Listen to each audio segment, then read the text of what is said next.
Hello बच्चों, let's read the question here. Use the roster method. Use the roster method to represent the following sets. ठीक है, the set of all integers x for which 60 by x is a natural number. ठीक है, तो सबसे पहले तो बात कर लेते हैं हमारे की कॉन्सेप्ट की, जो कि है रोस्टर मेथड. तो रोस्टर मेथड होता क्या, पहले तो वो बता लेते हैं. ठीक है, रोस्टर मेथड या रोस्टर फॉर्म. ठीक है, तो अब वो होता क्या है कि it is the list of all elements.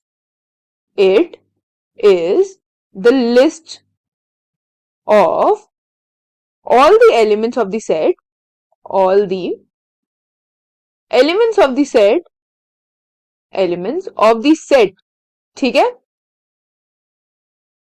and they are separated by commas.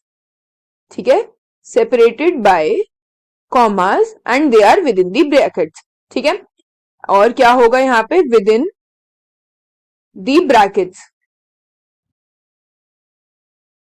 within the brackets. ठीक है, और कौन से वाले ब्रैकेट्स होंगे, वो हमारे होंगे कर्ली वाले ब्रैकेट्स.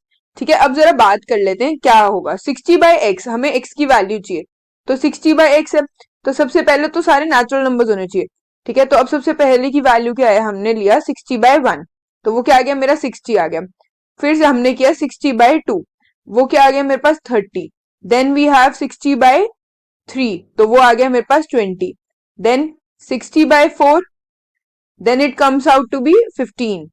ठीक है, अब इसके बाद बात कर लेते हैं 60 बाय 5, तो वो क्या आ गया मेरे पास 12. देन 60 बाय 6, यहाँ पे आ गया मेरे पास 10. देन 60 बाय 7, अब 60 बाय 7 तो कट नहीं रहा, 60 बाय 8 भी नहीं कटेगा, 60 बाय 10 आएगा. इसके बाद आ गया ये 6. Then come 60 by 12, it comes out to be 5. 60 by 15, it comes out to be 4. Then 60 by 20, ठीक है, तो वो उसकी वैल्यू क्या आ गई मेरे पास 3. Then 60 by 30, it comes out to be 2. Then 60 by 60, ठीक है, तो ये आ गया मेरे पास 1. अब ये हमारे पास सारी वैल्यूज हैं, तो जरा इसको अब रोस्टर फॉर्म में लिख लेते हैं. ठीक है, तो हमारे पास जो हमारी रोस्टर फॉर्म आएगी, हम उसके सारे वैल्यूज लिख लेते हैं, क्योंकि हमने एक्स की वैल्यूज क्या क्या ली है.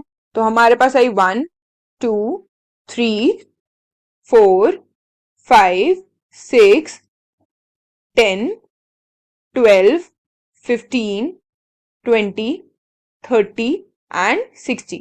ठीक है, I hope you guys understood. Thank you so much guys. Best of